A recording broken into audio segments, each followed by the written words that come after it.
we will go ahead and get started and like to welcome the winner of the 2022 Sanderson Farms Championship, Mackenzie Hughes. Go ahead. Mackenzie, congratulations on your second career PGA Tour win. I listened to a lot of what you were saying out there in your early interviews and just the genuine heart and soul that you have for the game and obviously for winning as well. It took a few extra holes today, but you got the job done.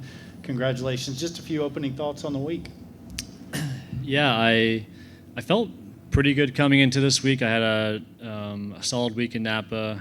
I was close to kind of finishing that one off and having a high finish, but felt good coming in here, when putting in some good work, and then kind of got off to a so-so start on Thursday, and yeah, I didn't shoot myself out of it, but went under par and had some work to do, and then Friday I really found some nice rhythm and started making some nice putts, and I felt like at that point I had put myself in the mix, and I felt like I was going to stay there. I just had a belief after that round that my game was at a great spot, and been working really hard on the mental side of things too to instill that belief in myself. I tell myself a lot of things throughout the day and try to really overdo the positive, kind of up this positive self-talk a lot, and I use that a lot today. I know there was times that I had some doubt, and I just kept reminding myself that I was really good. And it's hard to do sometimes because this game can beat you up, but I'm really proud of the work that I've done. And but I get a lot of help too from a lot of people around me. My caddy Jace, he did a phenomenal job today, and having my family here, like you said, was just the cherry on top. So really fun week, and just a golf course that I really like, so I'll be back for many more years.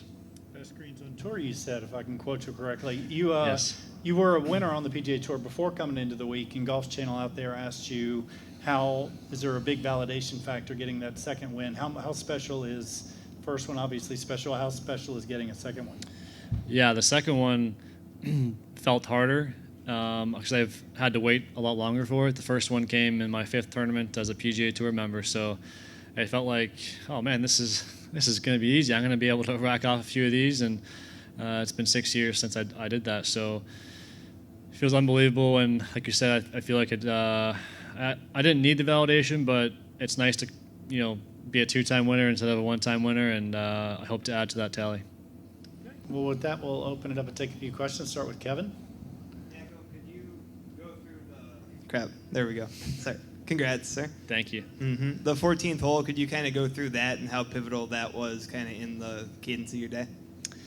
Yeah, I was a bit bummed coming off the 13th green. I just missed a great opportunity, and 14's a tee shot that for many guys doesn't really look that great. It's really straight, and you just can't hit it left. So, and I'm trying to work on a shot that works left to right, and so it just doesn't really set up that well. Winds off the left, and I didn't make a great swing there, but I felt like it was going to be okay over there. And my second shot, I actually felt like I played it okay, and it's 1 yard from being okay, and instead I'm plugged under the lip, but that's the kind of response that I felt like I needed, was that I kind of just went to that ball as this is where it is, matter of fact, this is my next play, I'm going to get it out there, I'm going to knock it on, I'm going to make the putt. And I never really wavered from that. I never really doubted myself that I was going to make a par there, and I think that's kind of the growth in my game a little bit, is that I think maybe in years past I might have panicked a little bit, might have gotten a little bit anxious or worried, but I trusted myself and kind of believed deep down that I was going to be able to kind of claw one out there, and I did. And the speed training that you've talked about the last couple of days, could you kind of go through the inspiration for starting that process and when you started implementing it kind of as part of your routine, and then how you think it's helped you? Yeah, so I started working with a trainer out in California named Mike Carroll. He runs a company called Fit for Golf, and I kind of came across his stuff a couple years ago during COVID, and that was kind of when I decided I was going to start doing some of that. And in the last couple of years, I've kind of wavered in and out of it a little bit. And in the last, I'd say, 2.5 months, 2 months, I've really upped the ante on that and have kind of really bought in. And it's a huge focus of mine going forward. Just feeling like, if you go down the top 10 in the world rankings, all those guys are moving out there pretty good with a lot of speed. And that's just something I feel like I'm very capable of, and it just needs some hard work and dedication to get there. So that's the goal and the plan, and I'll keep working that plan until I feel like I'm at a speed that I'm pretty happy with. And you were doing some of that work on the range even yesterday, too? Yeah. So before the round, actually, I try and do it every other day pretty much. And the key with this training is that I feel like I need to kind of do it throughout tournament weeks as well. I can't just stop for tournament weeks and say I'll just do it next week, because we're on the road so much, we play so many events.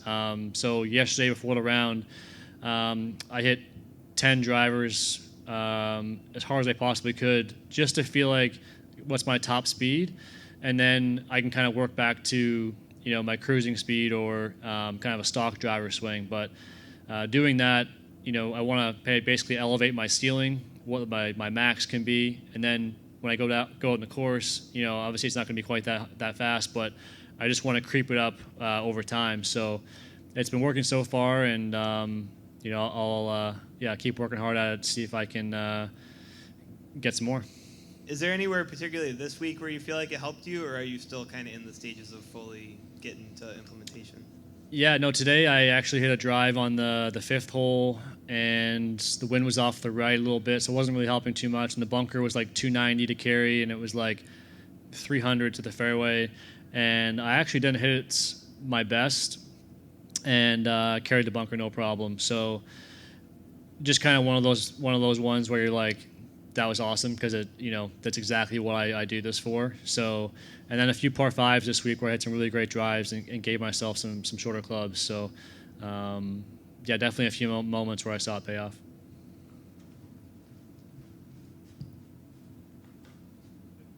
We got a write-in question from Doug Ferguson from the AP. He said he would love to know what par save at 18 today was most difficult and why. That's a great question. Doug always has the best questions. I'm going to say mentally for me it was the one in regulation, because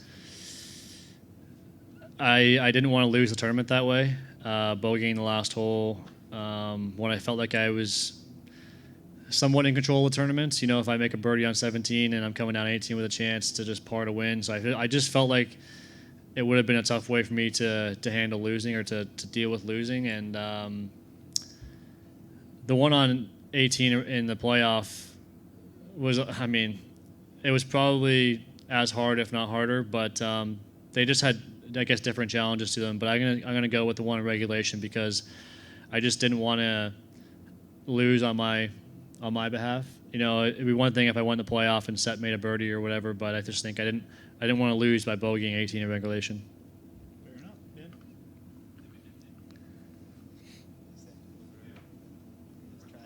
Hello? Okay. Hey, can you just talk us through your winning putt, and then also a lot of people were noticing before the putt actually goes in, you're already like celebrating, have a fist pump. Just tell us about the putt and the reaction as well. Unaware of that, I didn't realize at what point I started celebrating, but I knew about a foot out that it was going right in the middle, and it's that was like the best feeling in the world. But the putt itself, was really straight, and I was kind of fortunate in that in regulation I had about a 3.5 footer from the little left of that, and then on the first playoff hole I had about a 5 footer from just right of that. And I felt like I was right in the middle of those two. And in regulation, I felt like my putt was going a little bit right. The first playoff hole was going a hair left, and then this one was really straight. So, again, felt fortunate that I had landed in that spot where I was comfortable with the read, felt like I was confident in what it was going to do. And, I played it right in the middle of the hole, and it went dead straight. So that was pretty sweet. There's a lot of cute moments with your family afterwards with the win as well. Just talk about how special it is to have your family here for this victory. Yeah. My oldest son is old enough now to kind of understand it, and he knows when Dad misses the cut and we have to go home, and when his friends' dads miss the cut and they have to go home, and then he also sees the trophies I have at home that I've won, but he's never seen Dad win a trophy, so he always asks, when am I going to get another trophy, and when does he get to have a trophy, and so this one might sit in his room for a while because he's been talking about it for quite some time, and I had to really fight back some of those feelings, even coming down the last few holes of just I wanted that moment really badly to have my family there and to come onto the 18th green and to share that with them. So you're trying to push those thoughts to the side, but at the same time, I knew I was playing really well and I was focused on what I had to do. But it was bar none the best part of the day was them coming on the green. And a couple of weeks ago, you shared a pretty funny tweet. You were at a corporate event and maybe you weren't recognized. Yeah. Can you just tell us about that story? Yeah. I was actually doing an event for my partner RBC, and one of the guests came into the locker room as I was getting ready to go out there and putting my shoes on, and he was kind of rushing to the course, and I guess he had been in some traffic and was rushing and yada yada, and he kind of comes in and we're both putting our shoes on, and he was just kind of like, man, I really hate rushing to get to the course. It's so stressful, and my round's not going to be very good, I'm sure now. And then he kind of just casually was like, well, thank God we don't do this for a living, because man, this would be brutal. And I was like, yeah, no, that would be insane. Who would do that? So I just played it off. Didn't correct him, didn't say anything, but it was pretty funny. And yeah, I kind of joke about that sometimes too with my caddy. Is I can pretty much go anywhere without being recognized, so it doesn't really faze me. But hopefully I can keep doing things like this, and I won't be mistaken for the corporate guy next time. Was there any extra feel this week after the President's Cup and not being picked, or did that not really pertain? No, I don't know if it's extra fuel, but it was disappointing, and it well, I guess you could say it was fuel, because I definitely worked a little harder after that and felt like that was a team I really, really, really badly wanted to be on, and I felt like I could have been a good help there. And I totally respected Trevor's decision to go the direction he went. And the team, there wasn't a weak link on that team. There was 12 great players, and they had a really tough opponent in the U.S., but I still cheered like hell for them to pull it off. But I'm definitely motivated for Montreal, and I don't want to have to let that come to a captain's pick next time when that comes around. And one more for me. I wanted to ask, I remember in 2016 when you won on the Korn Ferry Tour in Springfield, Missouri, you talked about during the round you were thinking about what it would mean for your family, and you were outside the top 75 at that point. What do you remember from that week and pulling it out that week to go from Q school to get your card, and how that has propelled you in your career? I mean, talk about pressure. I mean, that's pressure, because I didn't have my job locked up for the next year at all at that point. I think I was mid-80s on that money list going into that week, and so I'm just playing for my livelihood at that point. Not really thinking about a PGA Tour card that week, and just had a magical week where things came together for me, and I played the kind of golf that I knew I was capable of, and that really came quick and sudden. I knew I was playing well, but to go from trying to fight for your Korn Ferry card to having a PGA Tour card locked up was amazing, and just such a whirlwind experience. But when I got to the RSM that fall, I really knew I could win that tournament going into those last couple rounds, because I had won on the Korn Ferry Tour. And it's amazing what that belief, winning at any level, but the Korn Ferry Tour really proved to me that I knew how to get it done, and it was no different at the RSM that year. So that was arguably the biggest win of my career, and one that I'll always remember really fondly. All right, we good? All right. Well, Mackenzie, congratulations. Thank you. Best of luck. Appreciate it.